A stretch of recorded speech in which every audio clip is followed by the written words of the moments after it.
Étant dans un haut lieu de spiritualité, je voudrais d'abord remercier son éminence, Simon Kibangu Kiangani, de me laisser la parole aujourd'hui. Voilà, donc je vais vous parler de la prophétie de Simon Kibangu que j'ai découverte en 2012 et qui m'a beaucoup touché. Alors j'ai fait un texte, je vais vous le lire intégralement aujourd'hui.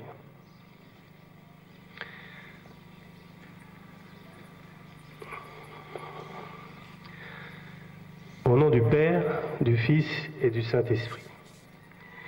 Beaucoup parmi nous se posent la question de savoir pourquoi en ce jour du 7 avril 2013, un Mundele vient vous parler de la prophétie du 10 septembre 1921. C'est une bonne question auquel je vais essayer de répondre. En fait, tout a commencé fin septembre 2012. Un soir, j'ai eu la foi de demander à Dieu, « Seigneur, pourquoi suis-je ici au Congo? S'il te plaît, parle-moi. » Vous avez remarqué que j'avais insisté. Peut-être parce que j'y croyais pas vraiment. Après une prière, je suis allé me coucher et à 4 heures du matin, mon esprit me guide vers mon ordinateur. En cherchant sur Internet, je tombe sur la prophétie de Simon Kibangu. À cet instant précis, je n'ai aucun contact avec l'église kibanguiste. Après avoir lu la prophétie du 10 septembre, je suis immédiatement saisi, touché au cœur par la vérité qu'elle contient. Comment un homme peut-il écrire une telle prophétie si ce n'est par l'intermédiaire du Saint-Esprit? Comment peut-il décrire toute l'histoire d'un peuple et d'un continent il y a plus de 80 ans?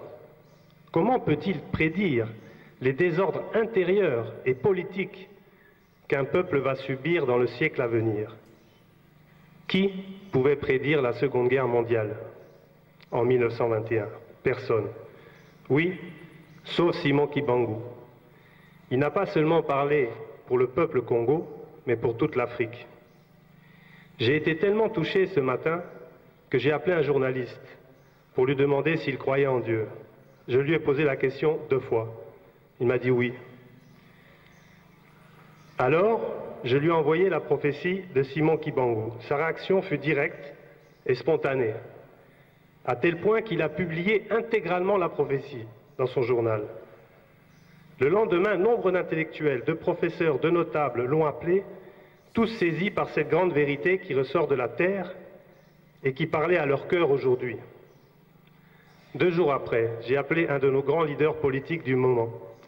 Sachant qu'il était très occupé par l'actualité, j'ai senti que je devais moi-même lui apporter la prophétie en main propre.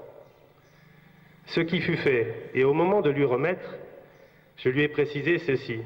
Il faudra la lire intégralement, mais avant de la lire, tu devras prier Dieu très fort et rentrer dans un état de paix intérieure pour pouvoir lire cette prophétie et sentir la vérité cachée qu'elle contient.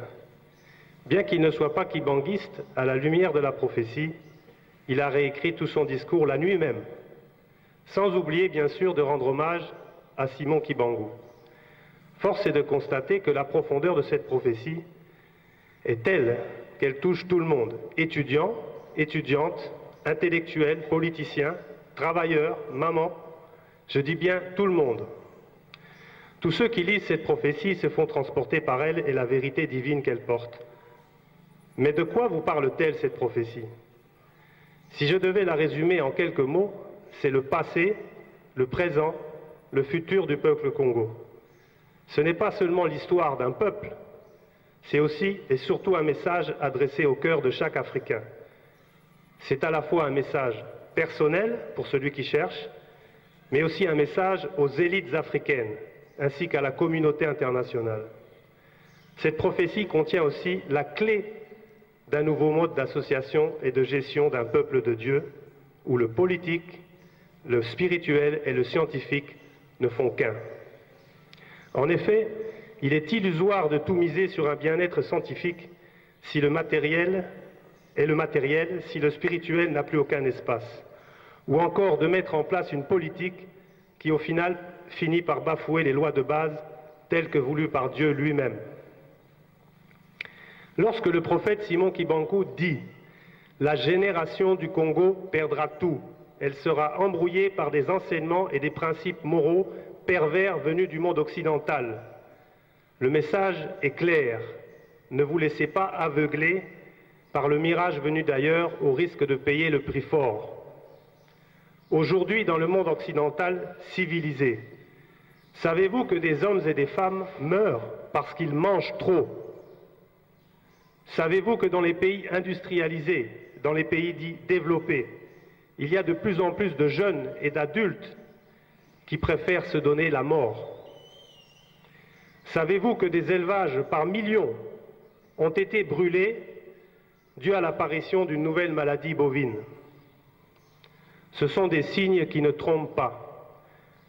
Est-ce le modèle que vous voulez copier? Bien sûr que tout n'est pas mauvais, et ce serait vous mentir que de vous dépeindre un tableau négatif du pays de mes frères. Mais malheureusement, le monde occidental prend conscience trop tardivement des effets pervers lorsque le scientifique a été trop longtemps au service du capitalisme.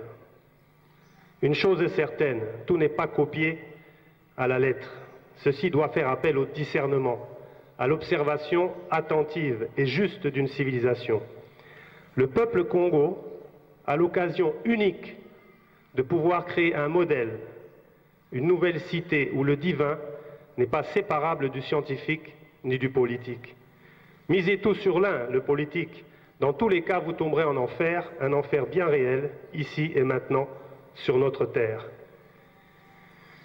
Avez-vous conscience que le Congo est une des nations les plus riches au monde en termes de ressources naturelles?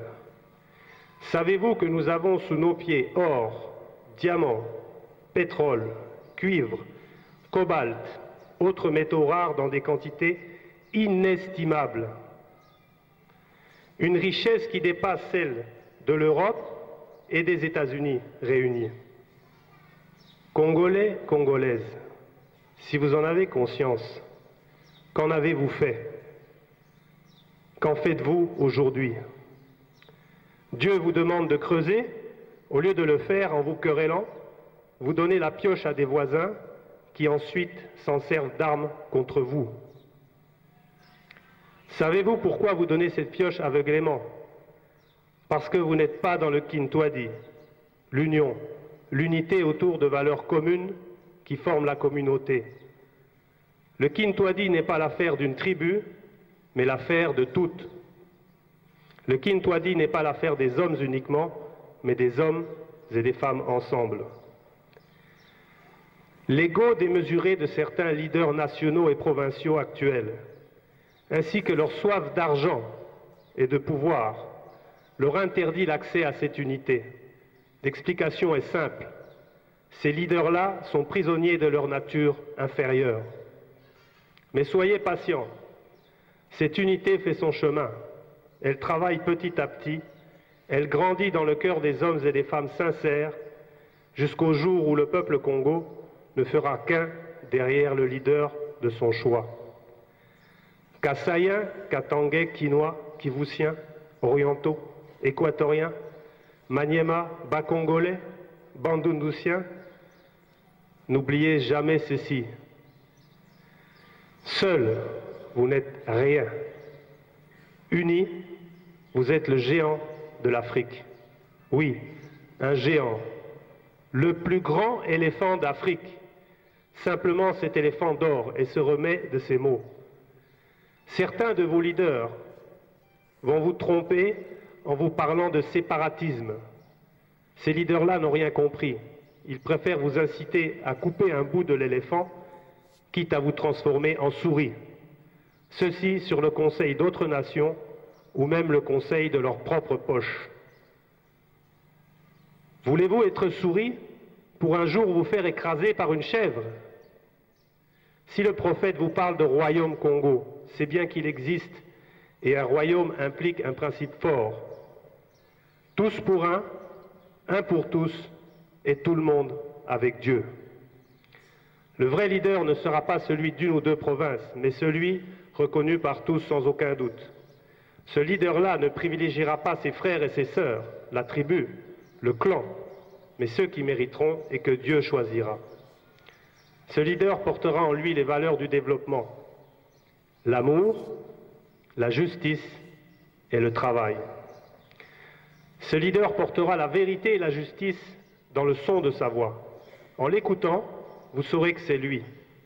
Préparez vos esprits à l'accueillir et continuez de prier Dieu pour qu'il vous donne le discernement dans le choix de ce Sauveur. Écoutez bien ceci. L'unité est comme une graine, mais cette unité ne peut grandir sans la terre nourricière. La terre nourricière, elle est portée par vos mamans, vos épouses et vos filles. Rendez-leur la place à laquelle elles ont droit. Sans elles, aucun de vous ne serait ici. En m'adressant à la communauté internationale, pour la communauté internationale, souvenez-vous, lorsque le prophète dit en 1921, les gouvernements de l'Afrique entraîneront sur le Conseil des Blancs leurs populations respectives dans des guerres meurtrières. N'est-ce pas ce que nous vivons aujourd'hui? Depuis les années d'indépendance, quel est le pays d'Afrique qui n'a eu aucune guerre? Il y a 20 ans, nous, la communauté internationale, avons insisté pour que le Congo accueille quantité de réfugiés. Quel est le résultat aujourd'hui? Considérez-vous comme un détail de l'histoire ces millions de morts? En demandant d'accepter ces réfugiés, ces derniers sont devenus le prétexte permanent d'une guerre sans fin où le véritable objectif caché est le pillage des ressources congolaises. En ce sens, comme l'explique le prophète Kibangu, nous, la communauté internationale, avons entraîné le Congo dans des guerres meurtrières. Avant même d'apporter de l'aide, commençons par réparer nous-mêmes nos erreurs. Peut-être considérez-vous que le peuple Congo ne mérite pas le droit de choisir ses leaders, ni même d'exploiter ses richesses. Pourquoi aujourd'hui et maintenant, certains de nos frères blancs réalisent des plus-values minières et personnelles avoisinant le milliard de dollars, ceci sur le dos de tout un peuple qui souffre depuis tant d'années? Sur l'indice de la pauvreté, le Congo est avant-dernier. Ce qui veut dire que le Congo est un des pays les plus pauvres au monde. Quel exemple donnons-nous? Ce qui compte, ce sont les faits et rien d'autre. Ils représentent une vérité brute qui parle et qu'il faut assumer. Le peuple Congo est un des peuples les plus accueillants. Ne perdons pas la graine de confiance qu'ils gardent pour nous dans leur cœur. Je m'adresse au Seigneur. Seigneur, permets-moi de dire solennellement ceci. Au nom de mes frères de peau, je te demande pardon aujourd'hui. M'adressant aux Africains, au nom du cœur de l'Afrique et de la fraternité universelle, je rappelle à tous que sous la peau, quelle que soit sa couleur, le sang est rouge. Ceci depuis que Dieu a créé l'homme sur terre. Je m'adresse à tous. Pour vous tous qui écoutez ce message, n'oubliez jamais que l'Afrique est l'âme du monde et que Dieu a créé l'homme sur les terres africaines. Dieu n'est la propriété de personne. Les religions ont été créées par les hommes, compagnons des messagers divins. N'oubliez jamais que le Seigneur est dans le cœur de tous les hommes et les femmes qu'il a créés. Et c'est parce qu'il nous aime qu'il nous rappelle à lui à travers ses messagers. Dieu est présent parmi son peuple qui observe ses commandements. Ici et maintenant, il n'attend que nous, que vous, et tous ceux qui veulent bien aider le Congo et l'Afrique avec amour et sincérité. Au nom de Simon Kibangu et du Saint-Esprit qui habite en lui, réalisons ensemble l'unité spirituelle, scientifique et politique afin de construire le grand Congo et préparer la venue du nouveau monde. Amen. Tata, Mwana, Pe Molimo Centre. Mbangu, le 10 septembre 1921 à Banza Sanda.